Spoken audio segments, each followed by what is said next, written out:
दोस्तों, इस धमाकेदार एक्सप्लेनर में आपका स्वागत है। मॉडर्न हिस्ट्री, खासकर 1885 से 1947 तक का टाइम सुनने में लगता है ना कि यार ये कितना बड़ा पहाड़ है। लेकिन आज इस पहाड़ को हम बिल्कुल तोड़ने वाले हैं। आज हम इस पूरे इंडियन नेशनल मूवमेंट को डीकोड करेंगे। रटना नहीं है, समझना है। तो चलिए हिस्ट्री पर पूरी तरह से महारत हासिल करने की इस यात्रा की शुरुआत करते हैं। क्या वाकई मॉडर्न हिस्ट्री याद रखना इतना मुश्किल है? मतलब सच बताना, कितनी बार आपने डेट्स रटी और अगले दिन सब दिमाग से साफ? बहुत आम प्रॉब्लम है यार ये। इतने सारे नेता, इतने सारे आंदोलन, दिमाग घूम जाता है। ऐसा लगता है कि जितना पढ़ रहे हैं उतना ही भूलते जा रहे हैं। लेकिन टेंशन मत लीजिए, प्रॉब्लम हिस्ट्री में नहीं, हमारे पढ़ने के तरीके में है। और देखो भाई, ये टॉपिक इतना इंपॉर्टेंट क्यों है? क्योंकि अगर आप एसएससी, रेलवे, यूपीएससी या किसी भी स्टेट पीएससी और यूपी पुलिस जैसे एग्जाम्स को टारगेट कर रहे हैं ना, तो ये 1885 से 1947 वाला हिस्सा आपकी सक्सेस की चाबी है। हर एग्जाम में यहां से क्वेश्चंस आते ही आते हैं। एक एक नंबर से सिलेक्शन रुकता है भाइयों, और ये टॉपिक आपको वो सॉलिड नंबर दिला सकता है। सीधे शब्दों में कहूं तो ये सिर्फ हिस्ट्री नहीं है, ये आपकी सरकारी नौकरी का सीधा रास्ता है।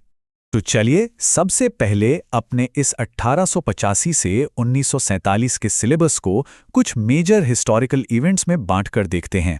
अगर हम इस 60-65 साल के सफर को ध्यान से देखें तो पिक्चर बिल्कुल क्लियर हो जाती है। कहानी शुरू होती है 1885 में, जब कांग्रेस की स्थापना हुई। यह हमारा पहला ऑर्गेनाइज स्टेप था। फिर आता है 1900 से 1940 का दशक। ये वो टाइम था दोस्तों जब हमारे क्रांतिकारियों ने देश के लिए अपनी पूरी जान लगा दी थी। एक अलग ही आग थी इस दौर में। फिर 1915 में गांधी जी की एंट्री होती है और 1947 तक उनके मास मूवमेंट्स चलते हैं। और फाइनली 1947 जब हमारी आज़ादी का सपना पूरा हुआ। इस तरह टाइमलाइन के हिसाब से पढ़ेंगे ना तो दिमाग में एक परफेक्ट खाका सेट हो जाएगा। अब इस पूरी जानकारी को दिमाग में अच्छे से सेट करने के लिए हम इसे 3 पिलर्स या स्तंभों में बांट देते हैं। पहला पिलर है कांग्रेस के अधिवेशन। यहां सारा फोकस इंपॉर्टेंट मीटिंग्स और रेजोल्यूशंस पर होना चाहिए, जैसे पूर्ण स्वराज्य की मांग कब हुई।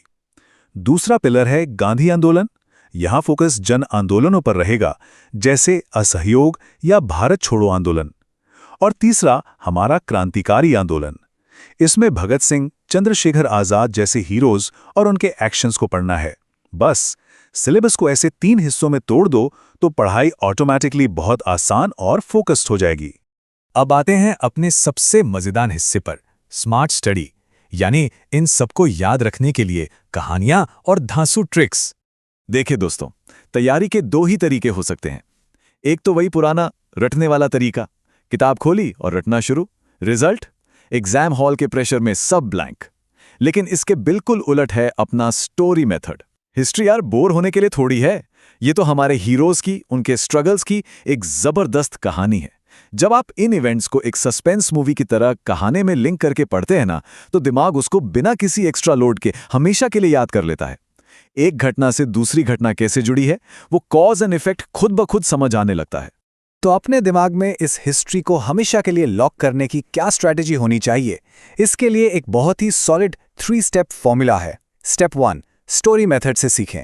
हर इवेंट के बैकग्राउंड को एक वेब सीरीज के प्लॉट की तरह कनेक्ट करें। स्टेप 2, जब कहानी समझ आ जाए तो जो थोड़ी बहुत मुश्किल डेट्स या नाम बचे हैं वहां लगाएं अपनी शानदार जीके ट्रिक्स। और स्टेप 3, एग्जाम से ठीक पहले पूरी किताब पलटने के बजाय बस इन्हीं ट्रिक्स और स्टोरी पॉइंट्स का क्विक रिवीजन करें। ये 3 स्टेप फॉर्मूला आपको हिस्ट्री का चैंपियन बना देगा। और यार ये सब ट्रिक्स और कहानियां हम कर क्यों रहे हैं? एंड गोल तो एक ही है ना, सरकारी नौकरी। और वो कैसे मिलेगी? जब हम एग्जाम में आने वाले एमसीक्यूज को फोड़ कर आएंगे।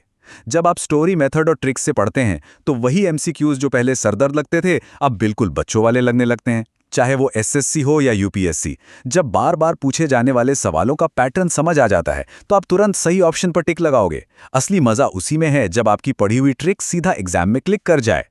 तो आखिर में ये सवाल उठता है, क्या मॉडर्न हिस्ट्री के लिए रटने वाला जमाना सच में पूरी तरह खत्म हो चुका है? अगर आप स्मार्ट तरीके से कम टाइम में सिलेक्शन चाहते हैं तो इसका जवाब है 100% हाँ। केवल रटकर इतने बड़े सिलेबस को कंट्रोल नहीं किया जा सकता मेरे भाइयों। इसके लिए कहानियां समझिए, ट्रिक्स लगाइए और हिस्ट्री को एंजॉय कीजिए। एक बार अपनी अप्रोच बदलकर देखिए, यही हिस्ट्री जो कल तक आपको डरा रही थी एग्जाम में आपको सबसे ज्यादा मार्क्स दिलाएगी। तो चलिए इसी कॉन्फिडेंस के साथ अपनी तैयारी में लग जाइए।